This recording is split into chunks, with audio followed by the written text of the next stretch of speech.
कहफ का पहला रुकू और 15वें पारे का 13वां रुकू। ये सूरह कहफ है। इसकी बड़ी फजीलत है। हदीस में रसूलुल्लाह सल्लल्लाहु अलैहि वसल्लम ने इरशाद फरमाया कि जो जुमे के दिन सूरह कहफ की तिलावत करता है अल्लाह उसे दज्जाल के फितने से महफूज रखते हैं। इसकी वजह क्या है कि दज्जाल के फितने में और इसमें क्या मुनासबत है, इस पर उलमा ने बहुत कुछ कहा है, तो यकीनी तौर पर उस हिकमत को बयान नहीं किया जा सकता, लेकिन बहरहाल इसके मज़ामीन ऐसे हैं कि इंसान को उससे ईमान में तक़वियत मिलती है।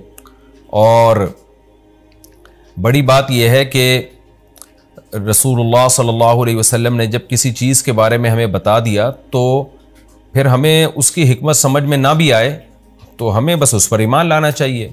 तो दज्जाल के फितने से बचने के लिए अगर कोई जुम्मे के दिन इसका एहतमाम करता है तो इंशाअल्लाह उसको फ़ायदा होगा।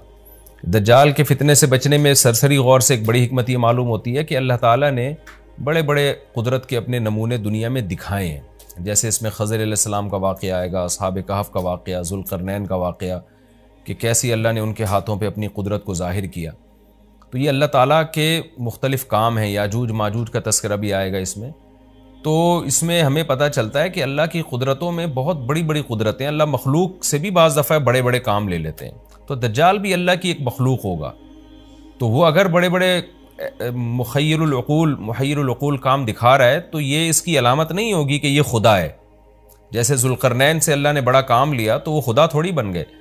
और खज़र अलैहिस्सलाम के ज़रिए अल्लाह ने मुर्दे को ज़िंदा एक जो है ना वो दीवार को सीधा करवा दिया और तख्ता जुड़वा दिया, और कुछ उन्होंने अल्लाह के बताने से गैब की ख़बरें बता दी, तो उससे वो खुदा तो नहीं बन गए।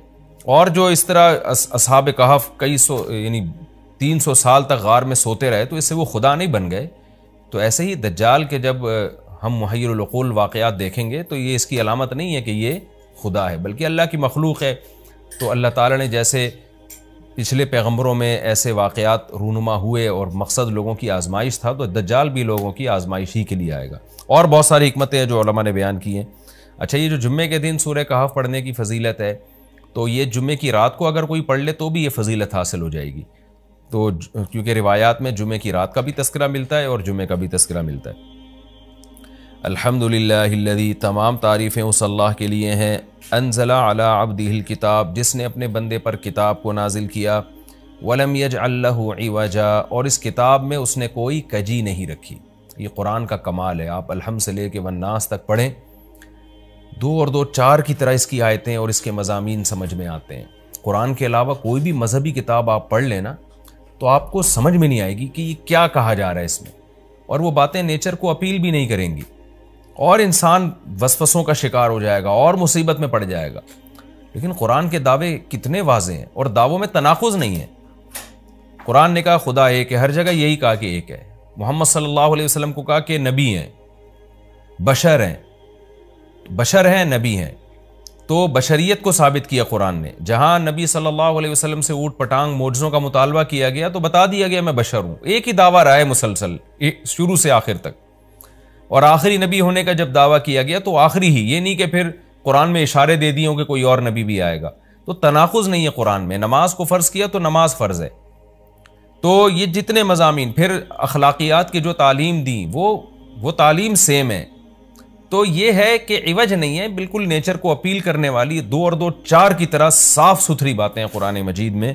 ये ख़ुद कुरान का एक बहुत बड़ा मोजज़ा है। आप कभी भी किसी झूठे आदमी को जब सुनेंगे ना, उसकी बातों में टकराव बहुत होगा। मैं एक दफ़ा तहकीक कर रहा था, ये मुनकिरीन हदीस जो हैं जिन्होंने कहा, दावा किया कि हदीस हुज्जत नहीं है, तो हमारे शेख हज़रत मुफ्ती रशीद अहमद साहब रहिमहुल्लाह ताला ने आसुल फतावा की दूसरी जिल्द में इनके ख़िलाफ़ बहुत कुछ लिखा है। तो उसमें एक बड़ी दिलचस्प बात ये थी कि जब ये मुनकिरीन हदीस का जो बानी है ना, परवेज़ नाम था इसका, पूरा नाम इस वक्त जहन में नहीं है, तो इसकी किताबों से हज़रत ने तनाकुज़ निकाला। मुफ्ती रशीद अहमद साहब रहमतुल्लाह अलैह ने तनाकुज़ क्या निकाला? एक जगह लिख रहा है कि हदीस हुज्जत नहीं है, दूसरी जगह लिख रहा है कि हदीस हुज्जत तो है लेकिन जिन ज़राए से हम तक पहुंची वो ज़राए हुज्जत नहीं है, और एक जगह लिख रहा है कि हदीस हुज्जत भी है लेकिन सिर्फ नबी सल्लल्लाहु अलैहि वसल्लम के दौर तक के लिए हुज्जत है, हमेशा के लिए हुज्जत नहीं है। तो ऐसे कई तनाकुज़। तो उसमें हज़रत ने लिखा कि इससे पता चलता है कि ये बेचारा खुद इसको पता नहीं है कि ये इसका दावा क्या है। यानी इससे साफ वाज़े होता है कि इनका मकसद सिर्फ और सिर्फ हमें इस्लाम से हटाना है और हदीस को मशकूक करार देकर, क्योंकि ज़्यादातर जो कवानीन हमें इस्लाम के मिलते हैं वो तो कुरान में बहुत कम मिलते हैं, वो तो अहादीस में मिलते हैं। कुरान तो ज़्यादातर अकीदे की बात करता है, आखिरत के तसव्वुर को हमारी नज़रों में उजागर करता है, अखलाकियात सिखाता है, मसाइल फ़िक़ी मसाइल वो तो ज़्यादातर अहादीस में है, इस्लामी कानून जिसे हम कहते हैं। तो मकसद उसका ये है कि इस्लामी कानून से किसी तरह लोगों को हटाया जाए। तो जैसे जिस वक्त बन पड़ी वो दावा उसने कर दिया। कभी मजलिस देखी कि यार इस वक्त ये दावा करना ज़्यादा मुनासिब है कि हदीस हुज्जत तो है लेकिन जिन ज़राए से पहुंची वो ज़राए काबिल एतमाद नहीं है, तो वहाँ उसने ये दावा कर दिया। तो झूठा आदमी किसी एक बात पे टिकता नहीं है। आप मिर्ज़ा ग़ुलाम अहमद क़ादियानी के दावों को देख लें उसकी किताबों में, कहीं वो लिखता है कि मैं नबी नहीं हूँ, मैं तो इमाम हूँ, और कहीं लिखता है कि मैं, शुरू में उसने ये दावा किया था कि मैं नबी नहीं हूँ, मैं इमाम मेहदी हूँ, फिर उसने दावा किया मैं हज़रत वही ईसा अलैहिस्सलातु वस्सलाम जो मसीह मौदू वो हूँ। उसकी किताबों में इतना टकराव है, वजह उसकी है कि बातिल का एक हदफ होता है, तो वो देखता है कि जैसा देश वैसा भेस। जैसे उसका हदफ होता है शोहरत, दौलत और या लोगों में फूट डालना या कोई मनसब हासिल करना किसी से, तो वो फिर देखता है कि जिस वक्त जो तरीक़ा उसको सूटेबल लगता है ना, वो वही तरीक़ा इख्तियार कर लेता है। तो हर बातिल में ये होता है। आज भी हम देखते हैं जो अहले बातिल होते हैं वो किसी एक बात पर टिकते नहीं हैं। एक तो होता है ना इंसान से गलती से एक दावा हो गया उससे रुजू कर ले, वो एक अलग चीज़ है, वो तो हर इंसान से ख़ता हो सकती है। लेकिन अहले बातिल के दावों में बहुत टकराव होता है, वो किसी एक बात पे टिकते नहीं हैं। आज बहुत सारे स्कॉलर्स ऐसे हैं कि आप जब उनकी तकरीरें सुनेंगे या उनकी किताबें पढ़ेंगे तो उन्हें बहुत टकराव नज़र आएगा। उसी से साफ पता चल जाता है कि ये लोग अपने दावे में मुखलिस नहीं हैं, इनका मकसद फूट डालना है। तो जितनी जो तहरीफ शुदा आसमानी किताबें हैं, ये जितने बातिल मज़ाहिब हैं, उनमें भी आपको ये टकराव नज़र आएगा। तो कुरान ये दावा बार बार करता है कि अल्लाह ताला ने जो कलाम अपने हबीब सल्लल्लाहु अलैहि वसल्लम पे नाजिल किया उसमें आपको इवज नज़र नहीं आएगा, कोई कजी नज़र नहीं आएगी। बहुत वाज़ेह 2 और 2 4 की तरह वो अपने दावों को दावे करता है कुरान मजीद, और उस पर दलाइल कायम करता है। क़य्यमन, अल्लाह फरमाते हैं सीधा सीधा कलाम है, लियुंज़िरा बअसन, ताकि ये डरा दे। अल्लाह तूने इतना साफ़ सुथरा कलाम नाजिल क्यों किया? अल्लाह कहते हैं 2 वजह से, बुरे लोगों को डराने के लिए, अच्छे लोगों को उम्मीदें दिलाने के लिए, ताकि बुरे लोग बुराई से बचें और अच्छे लोगों को मोटिवेशन मिले। ये दावा भी कुरान का कितना प्यारा और कितना साफ़ सुथरा है। बुराई को ख़त्म करना चाहता है कुरान, अच्छाई को प्रोमोट करना चाहता है। लियुंज़िरा बासन शदीदन, हमने क्यों नाजिल किया? ताकि ये डरा दे शदीद अजाब से, मिल्लदुनहु, अल्लाह की तरफ से, यानी अल्लाह की तरफ से डरा दे। वयुबश्शिरुल मुमिनीन, और ईमान वालों को खुशखबरियाँ सुना दे। कौन से ईमान वाले? अल्लज़ीना यामलूना अस्सालिहात, जो अच्छे आमाल करते हैं। क्या खुशखबरी सुना दे? अन्ना लहुम अजरन हसना, कि उनको अजर मिलेगा बहुत अच्छा, और ऐसा अजर मिलेगा माकिसीना फीही अबदा, रहेंगे उस अजर में वो हमेशा हमेशा। वयुंज़िरुल्लज़ीना क़ालू, और ताकि ये कलाम डरा दे उन लोगों को, अल्लज़ीना क़ालू, जो कहते हैं इत्तख़ज़ल्लाहु वलदा। अल्लाह ने डराने का जिक्र 2 दफ़ा किया, इसलिए कि एक तो आम लोग जो बुरे होते हैं उनको डरा दे, और मुशरिकीन में ख़ास तौर पर यह बुराई थी कि यहूदो नसारा की बातों में आके अल्लाह के लिए औलाद ठहरा लिया करते थे। वो फरिश्तों को बेटियां कह दिया, या ईसाइयों की बातों में आके अल्लाह के लिए औलाद ठहरा दी। तो इसलिए अल्लाह ने ख़ास तौर पर उन मुशरिकीन और उन काफिरों का जिक्र किया जो नबी सल्लल्लाहु अलैहि वसल्लम के दौर में अल्लाह के लिए औलाद ठहराते थे, कि अल्लाह उनको भी डरा दिया जाए। वयुंज़िरुल्लज़ीना क़ालू, और डरा दे उन लोगों को जो कहते हैं इत्तख़ज़ल्लाहु वलदा, कि अल्लाह ने ठहरा ली है औलाद। सूरह कहफ भी मक्की सूरतों में से है ना, तो इसमें भी तौहीद का मज़मून बहुत होगा।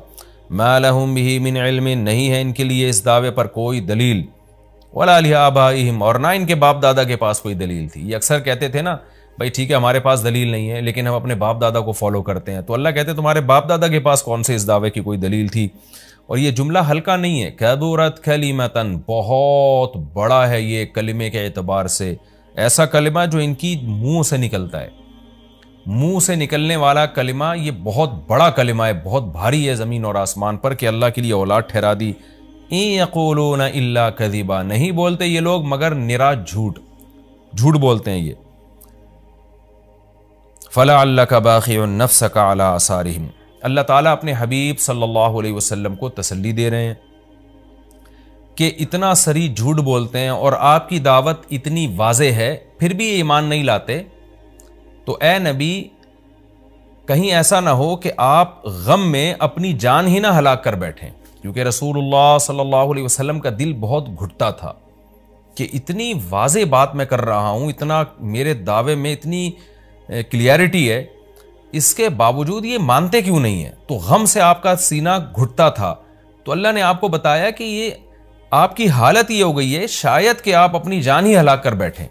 देखें, अल्लाह का शायद ये हमारी ज़बान में अल्लाह हमसे बात करते हैं ना, वरना अल्लाह के लिए तो शायद नहीं, अल्लाह के लिए जो चीज़ होती है यकीनी होती है। तो यहाँ शायद का मतलब क्या होगा कि कोई भी देखने वाला आपकी कंडीशन को देखे ना इस वक्त, तो वो कहेगा कि आपकी मौत ना वाक़ हो जाए, इतना गम है आपको।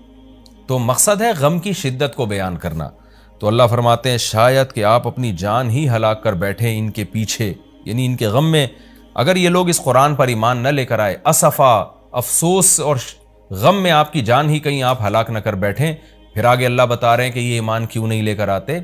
आप गम ना करें, आपकी दावत में कोई कमी नहीं, आपके दलाइल में कोई कमी नहीं। ईमान ना लाने की वजह हम बताते हैं क्या है। कुछ लोग लाएंगे, कुछ नहीं लेकर आएंगे। वजह क्या है वो हम बता रहे हैं अगली आयत में। इन्ना जअलना मा अलल अर्ज़, हमने बनाया है हर उस चीज़ को जो ज़मीन के ऊपर है, ज़ीनत अल्लाह, ज़मीन के लिए, यानी ज़मीन वालों के लिए ज़ीनत, अट्रैक्टिव बनाया हमने। ज़मीन उजड़ी हुई होती, किसी का दिल ही ना लगता ज़मीन में, तो सारे आखिरत ही की फ़िक्र में लग जाते। लेकिन ज़मीन में अट्रैक्शन ऐसी पैदा कर दी है कि ये अल्लाह से गाफिल करती है, हक़ से दूर करती है। हर आदमी इस ज़मीन की ज़ीनत को हासिल करने की कोशिश करता है। ज़ीनत वो चीज़ मा यतज़य्यन, जो मुज़य्यन होती है और जिसकी तरफ इंसान की अट्रैक्शन होती है, चाहे हकीकत में वो अट्रैक्शन के काबिल हो या ना हो। जैसे गंदगी का ढेर है, अट्रैक्शन नहीं होती, लेकिन आपने उसके ऊपर एक खूबसूरत मलमल का कपड़ा डाल के खुशबू छिड़क दी, तो अब वो देखने में भली लगने लगेगी। तो जो चीज़ देखने में भली लगती है उसको मुज़य्यन कहा जाता है, चाहे हकीकत में हो या ना हो। तो अल्लाह ने कहा कि हम हकीकत में ज़मीन अच्छी है या नहीं है, ये लोग इसको नहीं देखते, बस अट्रैक्टिव है इसको देखते हैं कि इसका ये अट्रैक्ट करती है अपनी तरफ। हकीकत में देखा जाए तो मुसाफिर खाना है ना, कितनी भी मिल जाए तो ख़त्म होने वाली है, तो फ़ना होने वाली चीज़ों से कौन दिल बहलाता है। लेकिन अल्लाह बता रहे कि हमने चूँकि इसको मुज़य्यन कर दिया है, तो उस मुज़य्यन होने का नतीजा ये है कि कुछ लोग इसमें पढ़ के अल्लाह को भूल जाते हैं और कुछ इसकी हकीकत को देख कर अल्लाह को याद रखते हैं। तो आजमाइश जब भी मुमकिन है जब इस ज़मीन को अट्रैक्टिव बनाया जाए। आगे इसलिए अल्लाह ने फरमाया कि हमने बनाया है जो कुछ इस ज़मीन के ऊपर है, ज़ीनत अल्लाह, ज़मीन के लिए मुज़य्यन। क्यों बनाया है? लिनबलुवहुम, ताकि हम लोगों को आज़माएं, अय्युहुम अहसनु अमला, कि इनमें अमल के लिहाज से ज़्यादा अच्छा कौन है। अगर ज़मीन को मुज़य्यन ना बनाया जाता तो सारे अमल के लिहाज से बहुत अच्छे हो जाते, क्योंकि कुर्बानी ना देनी पड़ती। अब इस मुज़य्यन ज़मीन की बहुत सी चीज़ों को छोड़ना पड़ता है। नमाज के वक्त दुकान छोड़नी पड़ती है, और सदक़ात व खैरात के वक्त माल की कुर्बानी देनी पड़ती है, और जो शरीयत के जितने भी अहकाम हैं तो जाह की कुर्बानी देनी पड़ती है, मनसब की कुर्बानी देनी पड़ती है। तो अल्लाह कहते हैं हमने चूँकि मुज़य्यन बना दिया ताकि हम लोगों को आज़माएं। तो जाहिर है जब आज़माइश होती है तो ए नबी कुछ लोग कामयाब होते हैं और कुछ लोग नाकाम होते हैं। तो आप चाहते हैं कि सारी दुनिया ईमान ले आए, सारे नेक बन जाएं, ये आपकी चाहत पूरी नहीं हो सकती, क्योंकि इम्तिहान में 100% लोग कामयाब आम तौर पर नहीं हुआ करते। वइन्ना लजाइलूना मा अलैहा सईदन जुरूज़ा, और याद रखो जो कुछ ज़मीन के ऊपर है हम इसको बनाने वाले चटियल मैदान। यानी अल्लाह ने जब ये कहा ना कि ज़मीन के ऊपर की चीज़ों को हमने मुज़य्यन कर दिया, तो आगे नाफरमानों को एक धमकी भी दे दी है कि तुम जो इसमें पढ़कर ईमान से और नेक अमल से गाफिल हो रहे हो कि भाई इतनी अट्रैक्शन है, तो इसका एक दूसरा पहलू भी है। वो पहलू क्या है? चटियल मैदान बन जाएगी, सब तबाह बर्बाद हो जाएगा। यानी एग्जामिनेशन हॉल में जब जो नेमतें आपको दी जाती हैं वो हमेशा के लिए थोड़ी दी जाती हैं, वो तो उस वक्त तक के लिए दी जाती हैं जब तक इम्तिहान चल रहा है, उसके बाद वो ले ली जाती हैं वापस। तो इसी तरह अल्लाह इस ज़मीन को ख़त्म कर देंगे और तब पूरी तरक्की, जो इंसान की जितनी भी तरक्की है ज़मीन में और कायनात में, सारी ज़मीन बोस होके ख़त्म हो जाएगी। और अल्लाह ताला जिस मकसद के लिए इंसान को पैदा किया गया उस मकसद के बारे में इंसान से सवाल करेंगे। अम हसिबता अन्ना अस्हाबल कहफ़ी वर्रक़ीम। कुरान ने ये कुछ तमहीद बयान की कि ये दुनिया आजमाइश के लिए और सब कुछ ख़त्म हो जाएगा, जो कुरान का असल मकसूद है। अब कुरान एक वाक़ये की तरफ आता है। मुशरिकीन मक्का यहूद व नसारा से बहुत सी चीज़ें सुना करते थे और यहूद आके उनको चुपके चुपके गाइड करते थे कि जिसने नबूवत का दावा किया है ना, तुम उनसे ये सवाल पूछो, तुम उनसे ये सवाल पूछो। फिर यहूद देखते थे कि हमारी तौरात के मुताबिक जवाब मिलता है कि नहीं मिलता।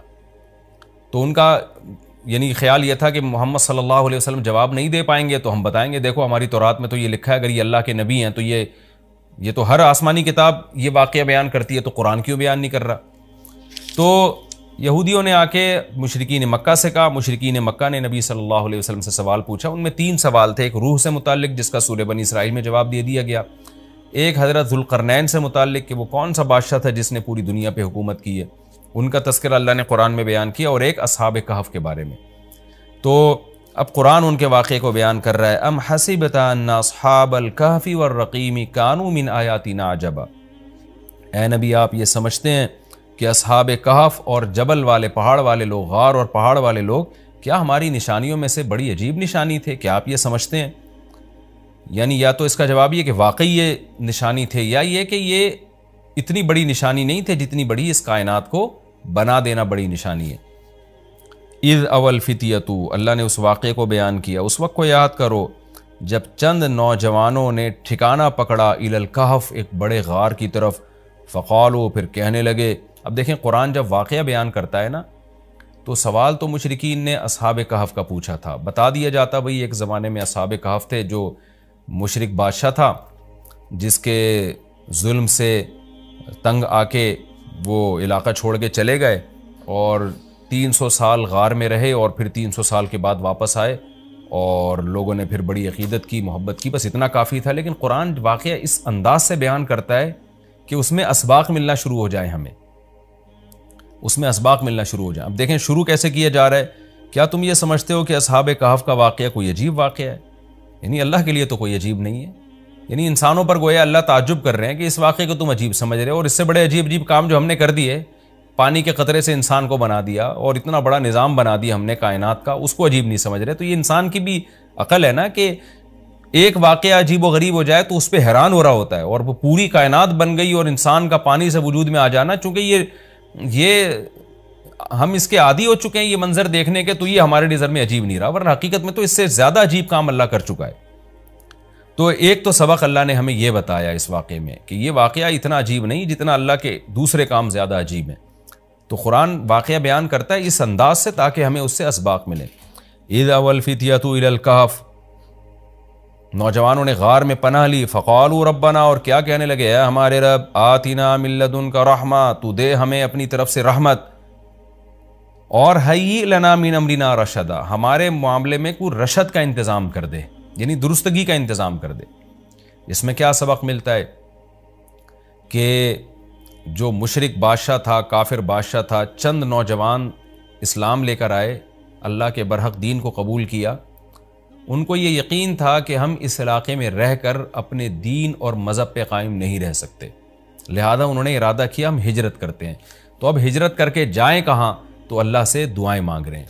इससे क्या पता चलता है कि जब आपके लिए किसी इलाके में रहकर दीन पर चलना नामुमकिन हो तो आप पर लाजिम है कि आप उस इलाके को छोड़ें, एक बात। नंबर 2, छोड़कर आप अल्लाह पे एतमाद और तवक्कुल करें कि जिस अल्लाह ने मुझे यहाँ खिलाया वो कहीं और भी खिला सकता है। नंबर 3, अल्लाह से 2 किस्म की दुआएं मांगें। नंबर 1, ए अल्लाह तू मेरे लिए रहमत का इंतज़ाम कर दे, यानी अपना रहम कर ताकि तेरी रहम की वजह से हमारे लिए मामलात आसान हो जाए। नंबर 2, तू हमें गाइड कर, हय्यि लना मिन अमरिना रशदा का मतलब सीधा राह दिखा, हमें बता कि हमने जाना कहाँ है, किस मुल्क में स्टे करना है, सफ़र कैसे करना है। ये बिल्कुल ऐसे ही है जैसे मूसा अलैहिस्सलातु वस्सलाम से गलती से कत्ल हो गया, तो अब मदियन से जब निकलना था, मिस्र से जब निकलना था तो रास्ता मालूम नहीं था, तो वहाँ भी अल्लाह ताला से आप मूसा अलैहिस्सलाम ने दुआ मांगी कि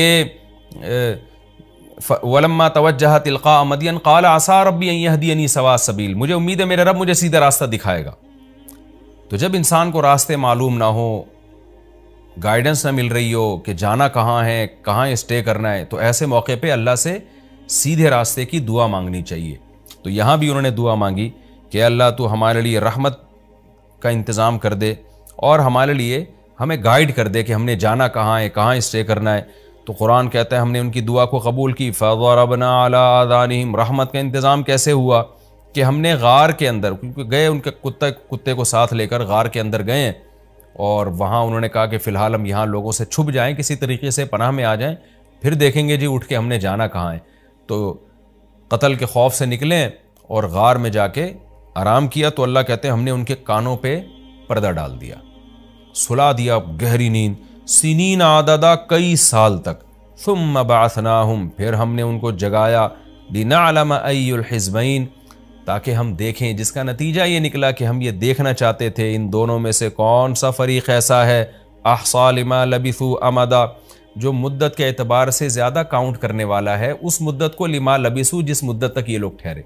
यानी अल्लाह ताला भी गोया उनको देख के खुश हो रहे हैं कि देखें इनके आपस में तबसरे क्या होते हैं, क्योंकि किसी के साथ ऐसा कभी नहीं हुआ। तो अब जब ये उठेंगे तो अल्लाह की गोया कि अल्लाह ताला भी उनकी बात को देख करना एक खुश हो रहे हैं उनको देख के कि देखो मैं ये बातें आपस में क्या करते हैं। तो किसी ने क्या कहा, किसी ने क्या कहा, ये सारा तस्करा आगे आएगा। ये वाक़या आगे भी चलेगा और इंशाअल्लाह इसकी तफसील अगले रुकू में ज़्यादा आएगी। हमारा ये रुकू अल्हम्दुलिल्लाह कंप्लीट हो गया और वक्त भी तकरीबन कंप्लीट ही होने वाला है हमारा।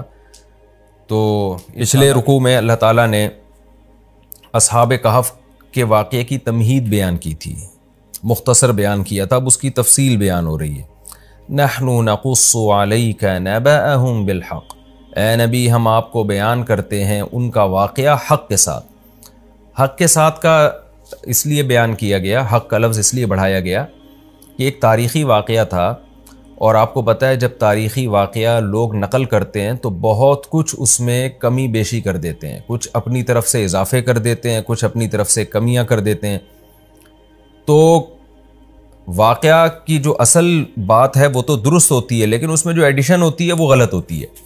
तो इसलिए कुरान कह रहा है कि आप लोगों को मत देखें, हम आपको ठीक बयान करते हैं। जितना कुरान बयान करेगा वो 100% मुस्तनद होगा, बाकी जो लोगों में मशहूर है उनमें कुछ सही होंगी, कुछ बातें गलत होंगी। इसलिए अल्लाह ने फरमाया कि हम ठीक तौर पर आपके सामने बयान करते हैं। वो वाक़या क्या है, इन्नहुम फितियतुन आमनू बिरब्बिहिम, ये चंद नौजवान थे। चंद का तर्जमा मैंने क्यों किया, बार बार बताता हूँ कि ये जो तनवीन है ना, तनवीन इसका मतलब है चंद, और वैसे भी फितियतुन ये जमा किल्लत है। अफ़उलुन, अफ़आलुन, फ़िअलतुन, अफ़इलतुन, ये 4 औज़ान वज़न अरबी में जमा किल्लत के लिए इस्तेमाल होते हैं। तो जो भी इस वज़न पर होगा, जैसे फ़ितियतुन फ़िअलतुन के वज़न पर है, तो इन्नहुम फ़ितियतुन, ये चंद नौजवान थे, आमनू बिरब्बिहिम, जो अपने रब पर ईमान ले आए। इस वाक़े का ख़ुलासा ये है कि हज़रत ईसा अलैहिस्सलातु वस्सलाम, राजे कौल के मुताबिक, यकीनी तौर पर तो 100% यकीनी बात किसी मुफस्सिर ने नहीं कही है, लेकिन जो मुअर्रिखीन से मुफस्सिरीन ने जो वाक़यात लिए हैं, अहले किताब से जो लिए हैं, उसके मुताबिक देखा जाए तो हज़रत ईसा अलैहिस्सलातु वस्सलाम के दीन के पैरोकार थे ये लोग। और कहा जाता है कि हज़रत ईसा अलैहिस्सलाम के 250 साल के बाद का ज़माना है इनका, 250 साल। तो उस वक्त कोई जालिम बादशाह की हुकूमत थी।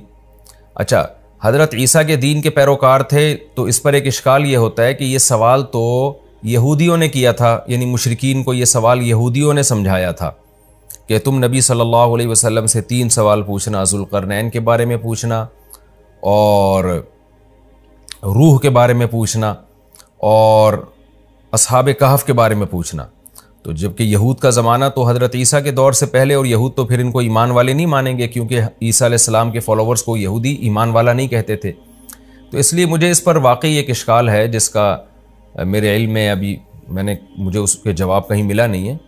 तो सही बात यही मालूम होती है कि ये जो यहूदियों ने, ये जो मुफस्सिरीन ने जिक्र किया ना कि यहूद ने ये सवाल पूछा था, तो ये भी एक राय है मुफस्सिरीन की। ऐन मुमकिन है अहले किताब ने पूछा हो, तो अहले किताब में ईसाई भी आते हैं, तो सवाल अहले किताब ने पूछा हो, लेकिन बाज़ हज़रात ने यहूद की तरफ मंसूब कर दिया हो, क्योंकि यहूद जो थे ज़्यादातर यहूद ही सवाल पूछा करते थे।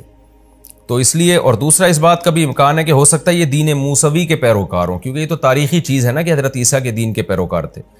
बहरहाल राजे बात यही है कि ये हज़रत ईसा अलैहिस्सलातु वस्सलाम के दीन के पैरोकार थे। हज़रत ईसा अलैहिस्सलाम के आसमानों पर उठाए जाने के 250 साल के बाद का ज़माना है, किसी बादशाह का जो बड़ा ज़ालिम बादशाह था, जो बुत परस्ती जिसने फैला दी थी पूरी सल्तनत में। तो इन लोगों को अल्लाह ने तौहीद पर कायम रहने की तौफ़ीक़ अता फ़रमाई, दीन ईसवी यानी हज़रत ईसा अलैहिस्सलाम के दीन को फॉलो करने की तौफ़ीक़ अता फ़रमाई। तो इन्होंने देखा कि चारों तरफ शिर्क फैल रहा है, तो हम अपने दीन को महफूज नहीं रख सकते। लोग हमें ज़बरदस्ती या तो उसी कुफ्र की दुनिया में लेके जाएंगे या हमें कत्ल कर देंगे। तो ऐसी सूरत में हमें इस इलाके को अल्लाह की रज़ा के लिए छोड़ देना चाहिए। तो अल्लाह पे तवक्कुल करके ये निकले और फिर गार में दाखिल हुए ताकि कुछ वक्त वहाँ गुजारें और वहाँ मशवरा करें कि हमने यहाँ से कहाँ जाना है। ये ज़िंदगी उसी गार में ही गुजार दें, हमेशा के लिए अल्लाह की इबादत करें। लेकिन अल्लाह ने वहाँ इनको गहरी नींद सुला दिया और 309 साल के बाद ये जागे हैं। तो वो इलाका तब्दील हो चुका था, वहाँ जो ज़ालिम बादशाह की हुकूमत ख़त्म हो चुकी थी। अब 309 साल का ज़माना अगर देखा जाए तो हज़रत ईसा अलैहिस्सलाम के बाद 250 साल ये और 300 साल वो, तो 550 साल, यानी हज़रत ईसा के 550 साल के बाद ये बेदार हुए हैं।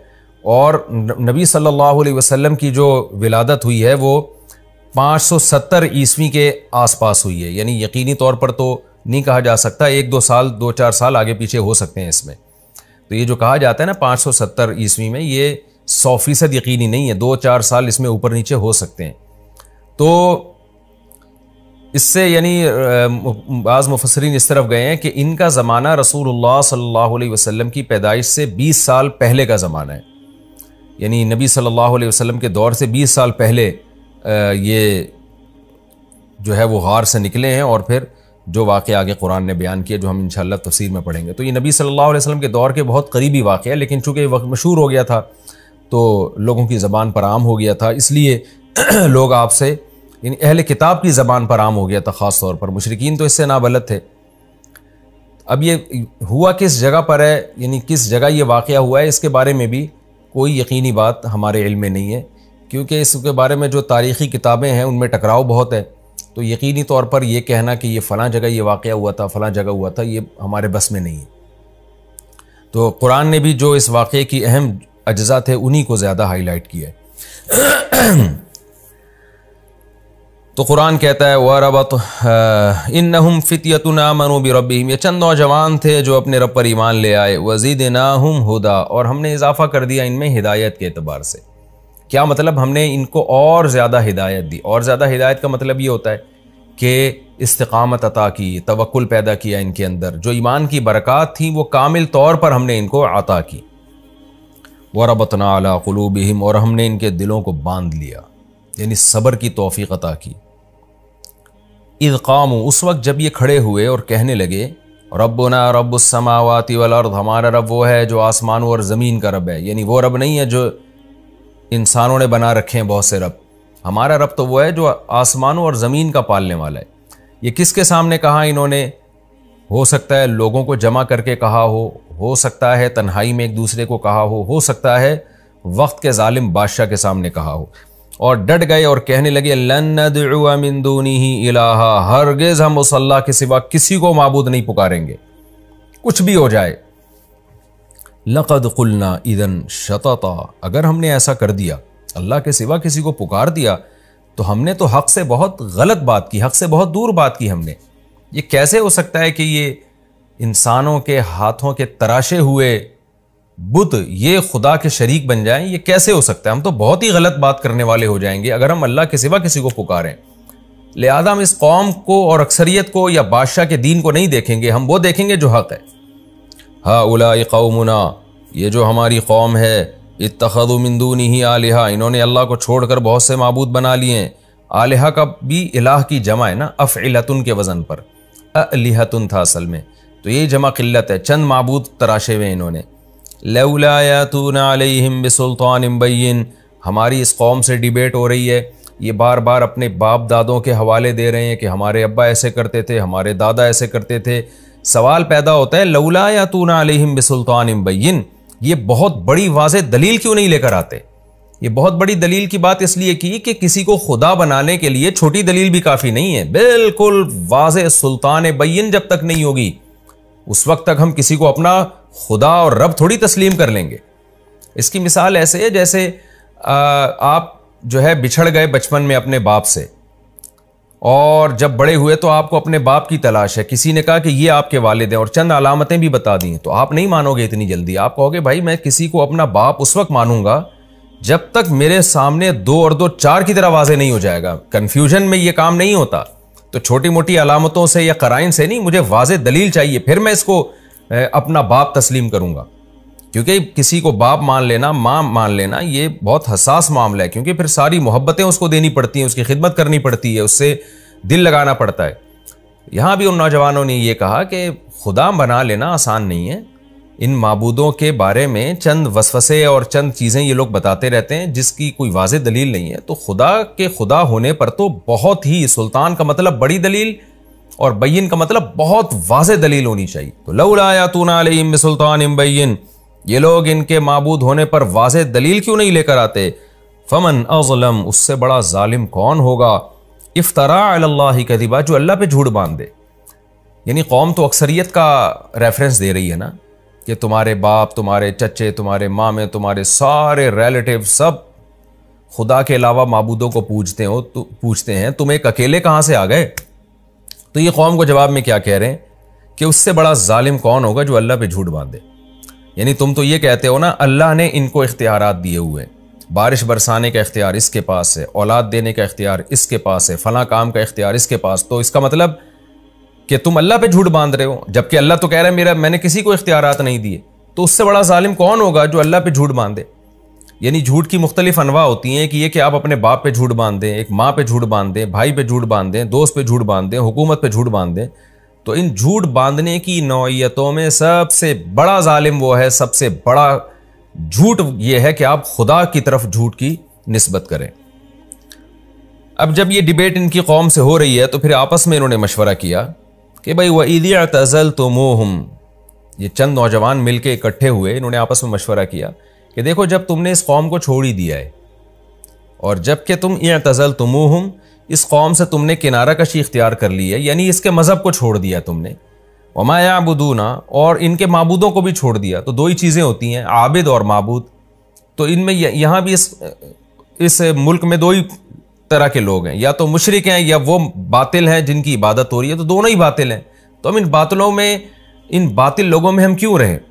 तो लिहाजा जब हमने ऐसा कर ही दिया है, फ़ावू इलल कहफ़, तो फिर गार की तरफ चलो। क्या मतलब, नज़रियाती तौर पर तुमने जब इस कौम को और इनके खुदाओं को छोड़ दिया है तो अमली तौर पर भी छोड़ दो, यानी जिस्मानी तौर पर भी किनारा कशी इख्तियार कर लो। तो अल्लाह के सिवा जब सब कुछ छोड़ दिया है तो फिर प्रैक्टिकली भी छोड़ दो। अब छोड़ के जाए कहाँ, तो फ़ावू इलल कहफ़, फिलहाल ये करो कि गार में चले जाओ, छुप के वहाँ अल्लाह की इबादत करो, खाने पीने का इंतज़ाम कर लो, हिफाजत के लिए कुत्ता साथ में ले जाओ अपने।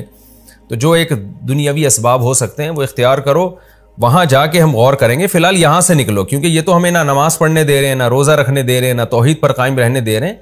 फ़िलहाल यहाँ से निकलो। यनशुर लकुम रब्बुकुम मिर रहमतिही, तुम्हारा रब तुम्हारे लिए अपनी रहमत से रहमत फैला देगा, कुछ ना कोई इंतज़ाम करेगा। यानी जो हमारे बस में है वो हम कर लेते हैं, जो हमारे बस में नहीं है हम वो अल्लाह पे छोड़ देते हैं। ये इस आयत का हासिल है।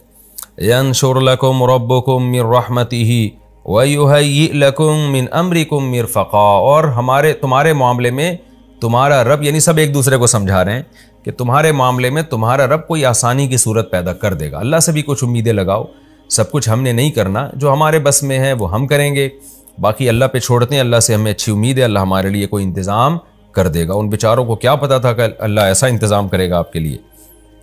कुरान कहता है, अब ये इसको कहते हैं इंदिमाज। इंदिमाज का मतलब बहुत सारे वाक़े के, यानी वाक़या के बहुत सारे पहलू कुरान हज़फ कर देता है। अब होना तो ये चाहिए था, कुरान ये बताता कि बिलाखिर वो छुप छुपा के निकले, कुत्ता उन्होंने साथ में लिया, फिर गार के दहाने में दाखिल हुए, फिर आराम करने के लिए लेट गए। लेकिन इन तमाम वाक़यात को कुरान ने हज़फ कर दिया और फिर आगे का वाक़या बयान कर रहा है। व तरा शम्स इज़ा तलअत, ए मुखातब तू देखता सूरज को, इज़ा तलअत जब वो तुलू होता, तज़ावरु अन कहफ़िहिम तो उनके गार से बचता, यानी बचता हुआ निकलता, ज़ातल यमीन सीधे हाथ की तरफ, ये सीधा हाथ जाने के लिहाज से भी गार में हो सकता है, यानी जाते हुए जो सीधी जानिब थी। ये भी हो सकता है कि उनके निकलने वाले रास्ते में से जो उनके दाएं जानिब पड़ता था उसको सीधा कहा हो कुरान ने। बहरहाल हमें इससे कोई गरज नहीं है, मफहूम यही है कि दाएं या बाएं धूप मुड़ जाती, डायरेक्ट उनके चेहरों पे नहीं लगती। तज़ावरु अन कहफ़िहिम ज़ातल यमीन, सीधी जानिब उनके कहफ से, उनके गार से बचती हुई निकलती। व इज़ा ग़रबत, और जब सूरज गुरूब होता, तक़रिज़ुहुम, तो सूरज उनसे दूर होता, ज़ात शिमाल, बाएं जानिब को। तो सूरज से दूर होने से मुराद है सूरज की धूप, यानी धूप उनसे दूर हो जाती। वहुम फ़ी फ़जवतिम मिन्हु, और वो गार के एक कुशादा हिस्से में थे, कुशादा हिस्से में थे जिसकी वजह से घुटन नहीं हो रही थी। वहाँ हवा के गुज़रने का इंतज़ाम था, सूरज की रोशनी के गुज़रने का इंतज़ाम था, डायरेक्ट धूप से अल्लाह ने उनको बचाया। ये भी देखें अल्लाह की कैसी कुदरत है, जो अल्लाह इतना कर सकता है कि गार में किसी को 309 साल तक सुला सकता है बग़ैर रोटी के, बग़ैर पानी के। तो उसको इसकी क्या ज़रूरत है कि वो सूरज की रोशनी को उनसे बचाए? तो अल्लाह ये भी कर सकता था कि सूरज उन पर पड़ भी जाता, फिर भी अल्लाह बचा लेता। लेकिन इससे पता चलता है कि अल्लाह ताला ने इस दुनिया को असबाब के साथ चलाया है। तो अल्लाह ताला का मकसद क्या था कि इनको 309 साल तक सुलाना और फिर जगा देना। तो इसके लिए इसकी ज़रूरत नहीं थी कि धूप इनके ऊपर डायरेक्ट पड़े और फिर अल्लाह उस धूप के असरात से इनको बचाए। बस इतनी ज़रूरत थी कि भूख और प्यास की हाजत अल्लाह इनको मुस्तगनी कर दे।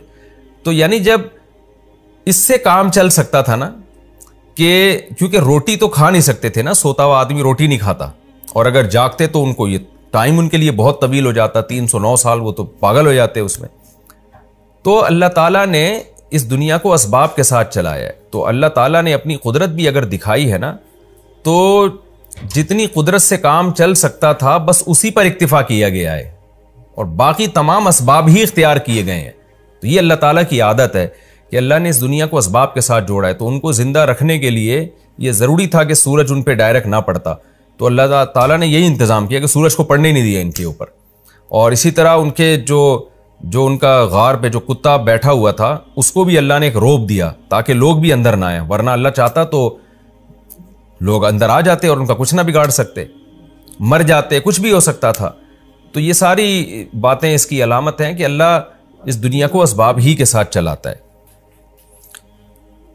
ज़ालिका मिन आयातिल्लाह, अल्लाह फरमाते हैं ये अल्लाह की आयात में से है। मन यहदिल्लाहु फहुवल मुहतद, लेकिन ए नबी जिसको अल्लाह हिदायत देगा वही हिदायत पाएगा। यानी अल्लाह की ऐसी कुदरत की निशानियाँ देखने के बाद भी हर एक को फिर भी हिदायत नहीं मिलती, उसी को मिलेगी जिसको अल्लाह चाहेगा।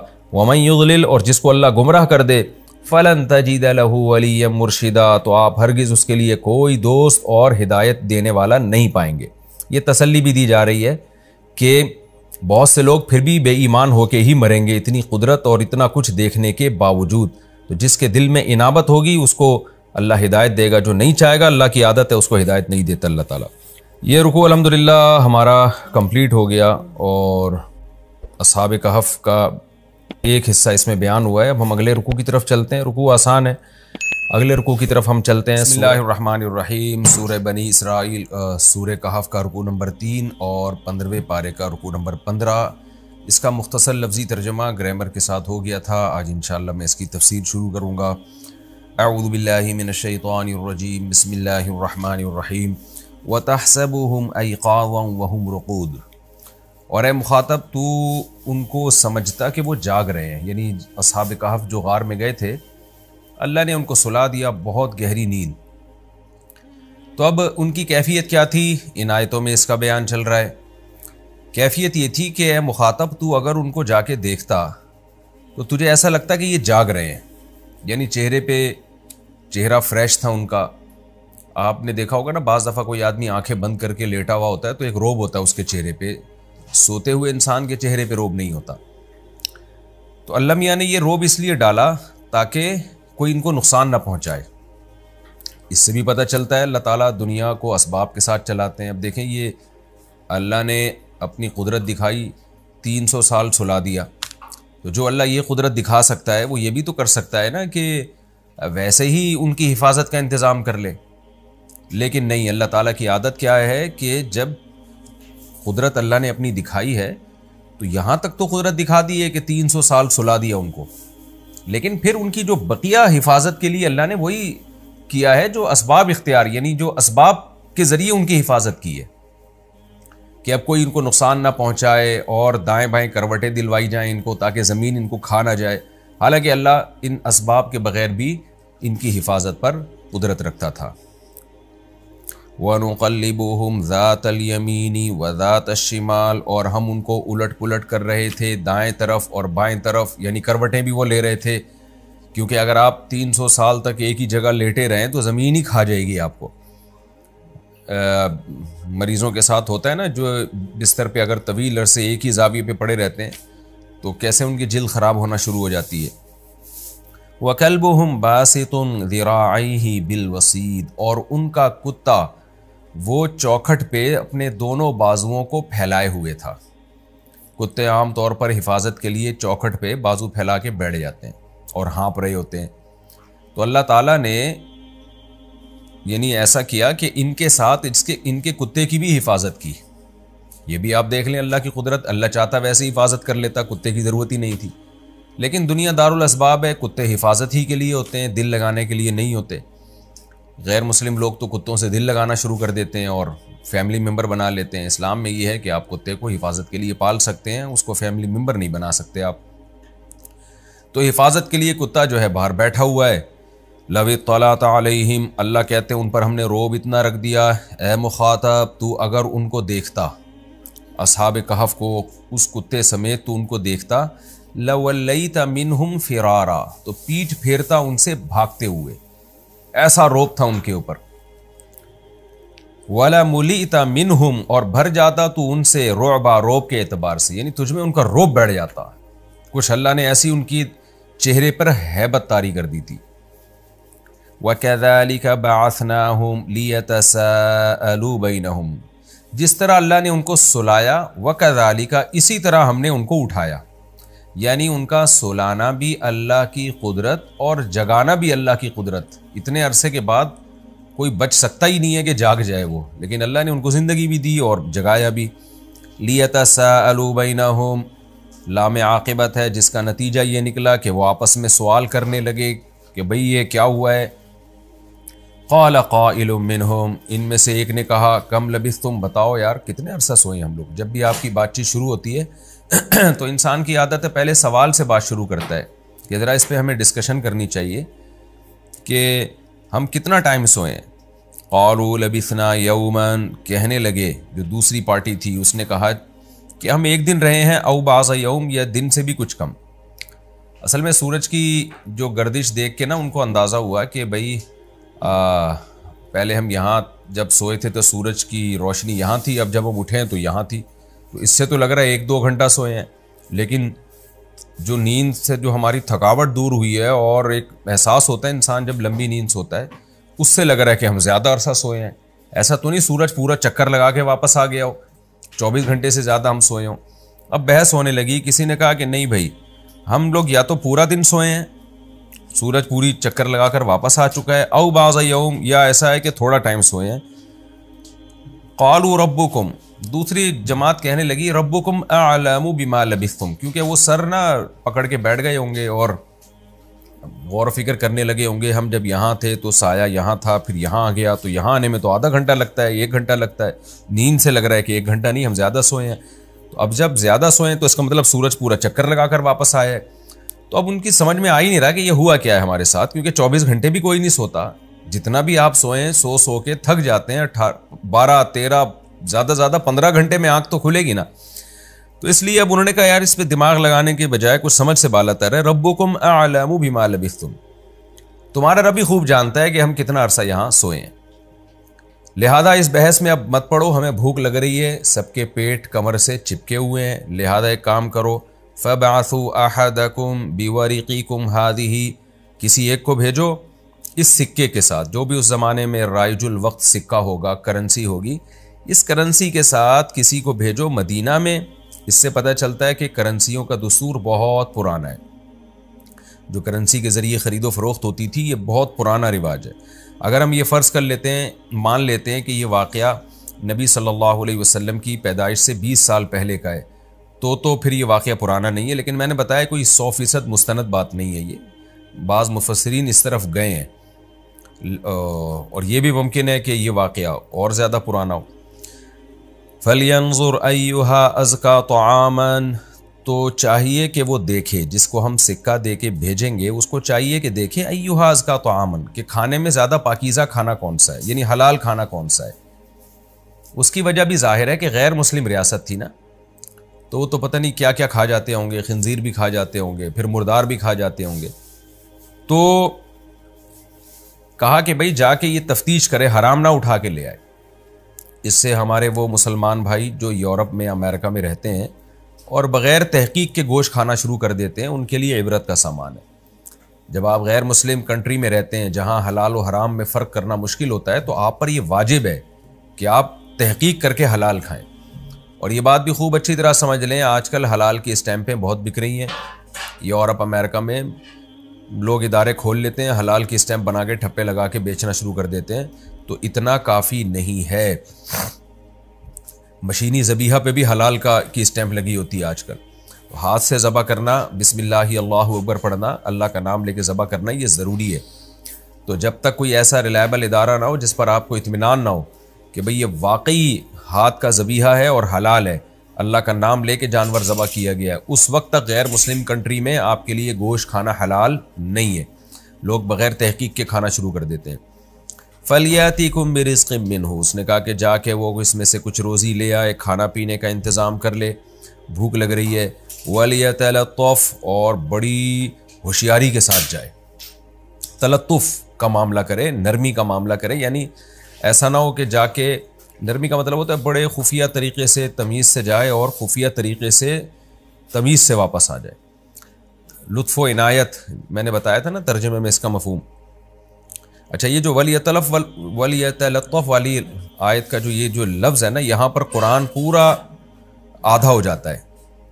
आपने देखा होगा अक्सर नुस्खों में वलियतलत्तफ़ का लफ्ज़ बड़ा मोटा मोटा लिखा होता है, और आप देखेंगे हाशिया में लिखा होगा निस्फ़ कुरान। यहाँ पर अलहम से लेके वन्नास तक जो कुरान के हुरूफ बनते हैं, हुरूफ तो अल्फाज जो बनते हैं, तो वो अल्फाज वलियतलत्तफ़ पे निस्फ़ हो जाते हैं। वला युशइरन्न बिकुम अहदा, और वो तुम्हारे बारे में किसी को शुऊर ना पैदा होने दे, लोगों को शक ना हो। क्योंकि जब वो तलाश करेगा ना हलाल कहाँ है, हलाल कहाँ है, तो लोगों को शक हो जाएगा, भाई ये तो वही मुसलमान लग रहा है जो भाग कर गए थे, तो क्यों भाई तू हलाल की फ़िक्र क्यों कर रहा है। तो इसलिए यानी तहकीक भी करनी है, हलाल ही लेकर आना है, लेकिन तहकीक इस तरीके से करनी है कि लोगों को पता ना चले कि हम मुसलमान हैं। क्यों भाई, पता चल गया तो क्या होगा। इन्नहुम यज़हरू अलैकुम, ये लोग अगर तुम पर गालिब आ गए, क्या मतलब, जब पता चल जाएगा कि ये मुसलमान है जो हलाल खाना तलाश कर रहा है, उसको पकड़ेंगे, मारेंगे, फिर पूछेंगे तुम्हारे बाकी साथी कहाँ हैं। तो जाहिर है एक हद तक इंसान मार खा सकता है, उसके बाद उसको उगलना पड़ता है, मजबूर हो जाता है वो। तो फिर वो हमारे पास गार में पहुंचेंगे अपनी फ़ौज लेके, फिर हमें पकड़ के फिर क्या करेंगे, यरजुमुकुम, या तो तुम्हें पत्थरों से हलाक कर देंगे मार के, औ युईदुकुम फी मिल्लतिहिम, या तुम्हें अपने दीन में वापस लौटा देंगे। वलन तुफ्लिहू इदन अबदा, फिर तो तुम कभी भी कामयाब नहीं हो सकते। यानी रजम की सूरत में तो शहादत मिल जाएगी, लेकिन ये भी है कि ज़बरदस्ती जबर करके वापस दीन में ना ले आए। यहाँ एक सवाल पैदा होता है कि भाई जबरन अगर किसी को काफिर बना दिया जाए, तो ऊपर ऊपर से बंदा काफिर हो जाए, दिल में मोमिन हो, तो मोमिन ही रहता है। जबकि ये कह रहे हैं कि अगर उन्होंने ज़बरदस्ती तुम्हें अपने दीन में लौटा दिया तो तुम कभी भी कामयाब नहीं हो सकते। तो हालांकि जो जबरन जिसको काफिर बना दिया जाए ना, कुरान में है कि जिसका दिल मुतमईन हो और ज़बरदस्ती उसको काफिर बना दिया जाए ऊपर ऊपर से, तो वो अल्लाह की नज़र में मोमिन ही है। तो फिर ये क्यों कह रहे हैं कि हाँ तुम कामयाब नहीं हो सकोगे, भाई वो तो ज़बरदस्ती उन्होंने काफिर बनाया है, तो भी अल्लाह की नज़र में आप कामयाब हैं।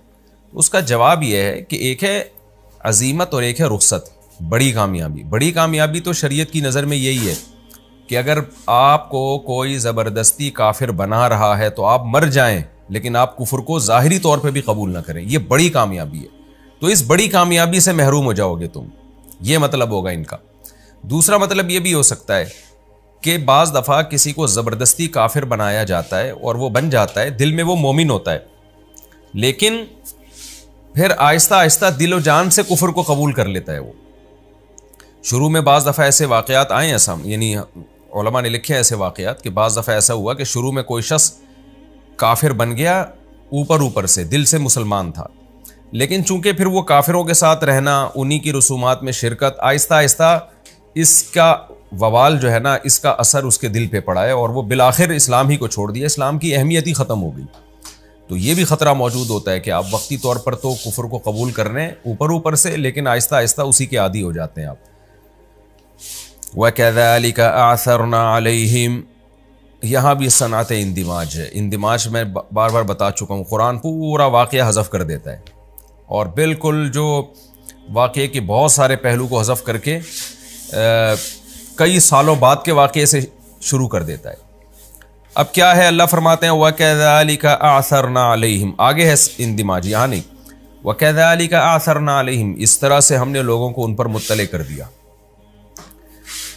अब देखें यहाँ पर भी इस लिहाज से इंदिमाज है कि कुरान अब ये नहीं बयान कर रहा कि वो शख्स गया खाना लेने के लिए, पकड़ा गया, कैसे पता चला लोगों को, कुछ नहीं बयान कर रहा। बस अल्लाह कह रहे हैं इस तरह से हमने लोगों को उन पर मुत्तले कर दिया। क्या मतलब, किस तरह से? कि वो बंदा आया खाना लेने के लिए, जब वो करेंसी से, एक तो जब वो आया है ना तो देखा माहौल ही चेंज हो चुका है यहाँ पर, लेकिन 309 साल के बाद आ रहा है वो, तो हुकूमत तब्दील हो चुकी थी, मुसलमान बादशाह आ चुका था, लोग यानी ईसाइयत कबूल कर चुके थे जो उस ज़माने का दीन बरहक था, तो सारे जो है वो दीन बरहक में दाखिल हो चुके थे। अब ये जब आया है तो वो जो सिक्का लेके ना जब ये घूमना शुरू हुआ तो लोगों ने कहा भाई तुम कौन हो? ये भी देख रहा है कि कोई सारा माहौल चेंज हो चुका है, लोग ही नहीं है वो, और लोग इनको देख रहे हैं कि ये इतने 300 साल पुराना सिक्का लेके कैसे घूम रहे हैं। तो लोगों ने इसको पकड़ लिया कि ये इतना पुराना सिक्का तुम्हारे पास कहाँ से आया, और ये भी हैरान हो रहा है लोगों को देख के, ये तो सारे नमाज पढ़ रहे हैं, रोज़े रख रहे हैं, अल्लाह की बातें कर रहे हैं, तौहीद परस्त हैं। तो बिल आखिर इसने अपना वाक़या सुनाया कि भाई हम तो यहाँ से गए थे और इस तरह हम गार में थे और हम इतना अरसा सोए हैं, हमें तो पता ही नहीं चला। तो उन सब लोगों ने जाके गार वालों को बुलाया। अब ये इस बात का पूरा इम्कान मौजूद है कि उस वक्त की हिस्ट्री में ये बात मौजूद हो कि भाई इस तरह से चंद लोग तौहीद का मज़हब कबूल करके इलाका छोड़ के हिजरत करके गए थे। तो ये ऐन मुमकिन है कि इन लोगों ने अपने बाप दादा से ये बात सुनी हो या पढ़ी हो कि इस तरह से कुछ नौजवान गायब हुए हैं, तो और ये उनकी कदर करते हो पहले से ही कि यार वो बड़े तौहीद परस्त लोग थे, उन्होंने उस ज़माने में ऐसी कुर्बानी दी है, तो मुमकिन है उनकी तलाश में हो ये लोग। बहरहाल कुरान बयान कर रहा है मुख्तसरन वकज़ालिका असरना अलैहिम, हमने ऐसे हालात पैदा कर दिए कि लोगों को उन पर मुत्तले कर दिया, यानी उनके हालात पर मुत्तले कर दिया। लोगों को यकीन आ गया कि भाई आज के नौजवान नहीं है, ये 100% वही लोग हैं जो 309 साल पहले जालिम बादशाह के दौर में फरार हुए थे और तौहीद के मज़हब पर कायम रहे थे। तो यकीन आ गया लोगों को। अल्लाह कहते हैं हमने इसलिए लोगों को उनके हालात पर मुत्तले किया। उन पर मुत्तले करने का मतलब उनके हालात पर, लियालमू, ताकि लोगों को यकीन आ जाए, अन्न वादल्लाहि हक़्क़ुन, कि अल्लाह का वादा सच्चा है। वो कौन सा वादा? व अन्न साअता ला रैब फ़ीहा, कि बेशक क़यामत एक ऐसी चीज़ है जिसके वाक़े होने में कोई शक नहीं है। क्योंकि लोगों से जब भी क़यामत की बात की जाती है लोग यही कहते हैं कि हम जब मुर्दा हो के, हड्डियाँ हो के, गल सड़ के ख़त्म हो गए तो हमें कौन ज़िंदा करेगा। तो अल्लाह कहते हैं हमने 309 साल सुला के बंदों को उठा दिया और लोगों को बता दिया देखो हम ऐसे उठा सकते हैं। तो लोगों को अब यकीन आ जाएगा कि अल्लाह ने जो वादा किया है ना क़यामत का, वो सच्चा वादा है। तो हालांकि 309 साल तक इंसान का सोना मेडिकली मुमकिन नहीं है, सोएगा तो सोता ही रहेगा और उठ नहीं सकता फिर वो। लेकिन अल्लाह कहते हैं हमने अपनी कुदरत दिखाई ताकि लोगों को यकीन आ जाए कि अल्लाह का वादा सच्चा है और वह अन्न साअत आतियतुन, क़यामत आके रहेगी। जो अल्लाह 300 साल तक सुला सकता है वो मौत के बाद भी दोबारा ज़िंदगी दे सकता है। एक तो अन्न वादल्लाहि हक़्क़ुन का ये मतलब हुआ कि क़यामत का जो वादा अल्लाह ने किया। दूसरा मतलब ये भी हो सकता है कि अहले ईमान की जो मदद का अल्लाह ने वादा किया है, अल्लाह उस वादे में सच्चा है। जब मदद करता है ना तो असबाब का मोहताज नहीं होता, बग़ैर असबाब के अल्लाह ताला बिगड़ी बना देता है। अब देखें बादशाह था जालिम, कोई बचने के इम्कान नहीं थे, कोई रास्ते का पता नहीं था। अल्लाह ने कहा कि चलो कोई बात नहीं, तुमने अल्लाह के लिए हिजरत की है तो मैं तुम्हें ऐसी रियासत में लेके जाऊंगा जो नेक लोगों की रियासत है। अल्लाह पूरी दुनिया में ऐसी रियासत है नहीं, कोई बात नहीं, जब ये रियासत नेक बन जाएगी तुम्हें उठा के यहाँ ले आऊँगा। कैसा काम अल्लाह ताला ने किया। इससे ही भी पता चलता है भाई, अल्लाह के लिए जितनी बड़ी कुर्बानी दोगे ना, गैबी मदद भी उतनी ही बड़ी आएगी। हम कुर्बानी नहीं देना चाहते असल में, जितनी बड़ी कुर्बानी देंगे गैबी मदद भी उतनी ही बड़ी आएगी अल्लाह ताला की तरफ से। अल्लाह फरमाते हैं इज़ यतनाज़ऊन बैनहुम, जब वो आपस में झगड़ा कर रहे थे उस वक्त को भी याद करो, यानी पब्लिक। क्या मतलब, वो फिर जो असहाबे कहफ थे वो उनका इंतकाल हो गया कुछ वक्त के बाद, लोगों में बुजुर्ग मशहूर हो गए, लोग उनसे दुआएं कराने लगे और वो लोगों को वाज़ो नसीहत करने लगे। तो सब अल्लाह वाले लोग थे जिनकी तादाद राजे कौल के मुताबिक 7 थी, आगे तफसीर में आ रहा है इंशाअल्लाह। तो जब उनकी डेथ हुई है, इंतकाल हुआ है, तो अब लोग उनके बारे में झगड़ा करने लगे। अमरहुम, झगड़ा करने लगे उनके मामले में। फ़क़ालू बुनू अलैहिम बुनियाना, किसी ने कहा कि इनके ऊपर एक इमारत बना दो। हुआ ये कहा जाता है, मुफस्सिरीन कहते हैं कि उनको दोबारा गार में ले जाया गया कि भाई ये गार एक बहुत बड़ी अल्लाह की कुदरत की निशानी है। ये जो असहाब कहफ थे ना, इनका ये गार, इसमें अल्लाह ने 309 साल तक सुलाया है, तो ये अल्लाह की कुदरत की बहुत बड़ी निशानी है। लिहाजा इनकी मैयतों को इसी गार के अंदर दफनाया जाए और यहाँ पर एक इमारत बना दी जाए जो एक यादगार रहेगी, जिसे रहती दुनिया तक लोग उसको देख कर अल्लाह की कुदरत पर इस्तेदलाल करेंगे। बाज़ लोगों ने कहा हम इस तरह कोई इमारत बना देते हैं ताकि एक यादगार रहे। रब्बुहुम अअलमु बिहिम, अल्लाह फरमाते हम इनके हालात को खूब जानते थे। ये जो लोग उस वक्त बहस कर रहे थे, हम इनके खूब अच्छी तरह जानते थे, इनकी क्या बहसें हो रही थी और क्या इनके माइंड में था। क़ाल अल्लज़ीना ग़लबू अला अम्रिहिम, अल्लाह चूँकि जानते थे लिहाजा अल्लाह बता रहे हैं कि जो इनके मामले में गालिब थे ना, उन लोगों ने क्या कहा। कौम में हमेशा कुछ लोग ऐसे होते हैं जो मातहत होते हैं, कुछ ऐसे होते हैं जो थोड़े होते हैं लेकिन चलती उन्हीं की है। तो क़ाल अल्लज़ीना ग़लबू अला अम्रिहिम, जो उनके मामले में गालिब थे ना, जो कौम के बड़े थे, जिनकी चला करती थी, उन्होंने क्या कहा, लनत्तख़िज़न्ना अलैहिम मस्जिदा, हम ज़रूर बिज़रूर इन पर मस्जिद बनाएंगे। यानी जो गार में जहाँ ये लोग दफन होंगे तो उसी के साथ हम वहाँ पर एक मस्जिद बना देंगे। तो वो मस्जिद देख कर लोगों को याद ताज़ा रहेगी कि भाई ये मस्जिद, क्योंकि मस्जिद भी वक़फ़ होती है ना, वो कभी भी, यानी क़यामत तक वो हमेशा अल्लाह ही का घर रहती है, उसको तोड़ना जायज़ नहीं अगर वो सही जगह पे, कब्ज़े की जगह पे ना बनाई जाए।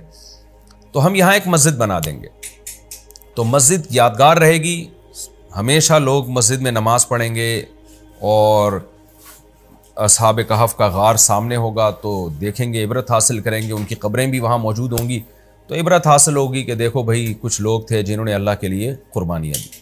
इससे हमें पता चलता है कि भाई देखें, ये जो अल्लाह ताला की निशानियाँ हैं, कुदरत की वाक़यात हैं, इनको महफूज रखना भी शरीयत में पसंदीदा काम है। किसी भी तरह से आप यादगार के तौर पर उनको महफूज रख सकते हैं ताकि रहती दुनिया तक एक निशानी के तौर पर ये चीज़ें सामने रहें। आज अफसोस के साथ कहना पड़ता है कि मक्का और मदीना में हमारी कितनी निशानियाँ ऐसी थीं जो ख़त्म कर दी गई हैं और जो इबरत की थी। नबी सल्लल्लाहु अलैहि वसल्लम की जाए विलादत, आप सल्लल्लाहु अलैहि वसल्लम हिजरत करके यहाँ से यहाँ गए, यहाँ से यहाँ गए, फिर मक्का में 20 वाक़यात हैं इस्लामी हिस्ट्री के। अब सुना है हुकूमत सऊदीया कुछ कोशिश कर रही है उनको दोबारा से बहाल करने की, लेकिन वो यादगारें जो मुसलमानों ने 1300-1350 साल महफूज रखी हैं, उन यादगारों को ख़त्म किया गया। मैंने बाज़ उलमा के बारे में सुना कि वो ये बात बताते हुए रो पड़ते थे कि हमारी जो 1300 साल से जो निशानात थे ना वहाँ मक्का और मदीना में और जो उसके अलावा सऊदी अरब में, तो वो निशानात ख़त्म कर दिए गए सिर्फ इस बात को बेस बना के कि भाई ये इससे शिरक फैल रहा है। हालांकि उसका शिरक से कोई ताल्लुक़ नहीं है। अगर कोई शिरक कर रहा है वहाँ जाके तो उसको शिरक से रोका जाएगा ना, ये तो नहीं कि वो आपने वो जगह ही उड़ा दी बिल्कुल। लोग मिसाल देते हैं कि सुलह हुदैबिया में जिस दरख्त के नीचे बैत की थी सहाबा कराम ने, तो उस दरख्त को हज़रत उमर ने कटवा दिया था। तो हालांकि ऐसा नहीं है, वो दरख्त सहाबा की नज़रों से भुला दिया गया। तो बाद में एक फ़र्जी दरख्त था जिसको लोगों ने जो है ना वो बहुत ज़्यादा अहमियत देना शुरू कर दी थी, तो उसको उस दरख्त को कटवाया था हज़रत उमर रज़ी अल्लाह ताला अन्हु ने। वरना ऐसी यादगारें जिनका कुरान से ताल्लुक़ है, हम जब कुरान में वाक़यात पढ़ते हैं, अब कोहे तूर जब आएगा तो हमें पता अगर होगा कि ये है कोहे तूर और हम वहाँ मिस्र जाके उस कोहे तूर की ज़ियारत करें तो ईमान बढ़ता है कि भाई ये वो जगह है जहाँ मूसा अलैहिस्सलाम को वही नाजिल होना शुरू हुई थी। अब आपने क्या किया, बम धमाके से कोहतूरी उड़ा दिया कि शिर्क ना फैल जाए। तो ये कोई बेवकूफ़ाना हरकत होती है, ये अहमकाना हरकत कहलाएगी। ये नहीं कहलाएगा कि आप जनाब तौहीद की हिफाजत कर रहे हैं। तौहीद के अकीदे को ज़िंदा रखने के लिए दूसरा तरीका है। तो एक तो इल्मी नुक्ते की बात ये पता चली कि कुरान इनके इस अमल को अप्रिशिएट कर रहा है, यानी एक अच्छे तौर पे बयान कर रहा है। तो जो इस तरह के करामत के या मोजज़े होते हैं, करामत के वाक़यात होते हैं, उनको बतौर यादगार के ज़िंदा रखना ये शरीयत में पसंदीदा काम है, कोई बुरा काम नहीं है। इससे इंसान का ईमान ताज़ा होता है। अलबत्ता यहाँ एक इश्काल होगा कि जो बिदती लोग हैं ना, वो मज़ारों पे मस्जिद बनाने को भी इसी आयत की रोशनी में जायज़ कहते हैं कि देखो असहाबे कहफ का गार था, वहाँ कब्रें थी, तो उन्होंने क्या किया कि चलो जी हम यहाँ मस्जिद बनाते हैं। तो इससे पता चलता है कि कब्रिस्तान में मस्जिदें होनी चाहिए, बल्कि मस्जिद के अंदर ही उन्होंने कब्रें बनाना अब तो शुरू कर दी हैं। तो खूब अच्छी तरह समझ लें, मुफस्सिरीन ने यहाँ बहुत बेहतरीन नुक्ता बयान किया है। वो नुक्ता ये बयान किया है कि असहाबे कहफ तौहीद के अलमबरदार थे, एक खुदा को मानने वाले। इनके गार के करीब अगर मस्जिद बनेगी तो बनाने का मकसद अकीदा तौहीद को जिंदा करना था, कब्र परस्ती को फैलाना नहीं था। क्योंकि उनकी कब्रें देख कर ना लोगों को और अकीदा तौहीद का अकीदा जहन में उजागर होता था कि इन्होंने अकीदा तौहीद के लिए कुर्बानी दी, तो हम भी सिर्फ या अल्लाह मदद पे कुर्बानी देंगे। जबकि आज ये हिकमत फौत हो चुकी है। आज अगर कब्र के करीब आप मस्जिद बनाएंगे तो अकीदा तौहीद की ऐसी की तैसी हो जाएगी। लोग या अल्लाह मदद के साथ उस कब्र वाले से ज़्यादा मांगना शुरू कर देते हैं, जैसे कि नज़र आ रहा है। तो लिहाजा हमारी शरीयत में मस्जिदों के अंदर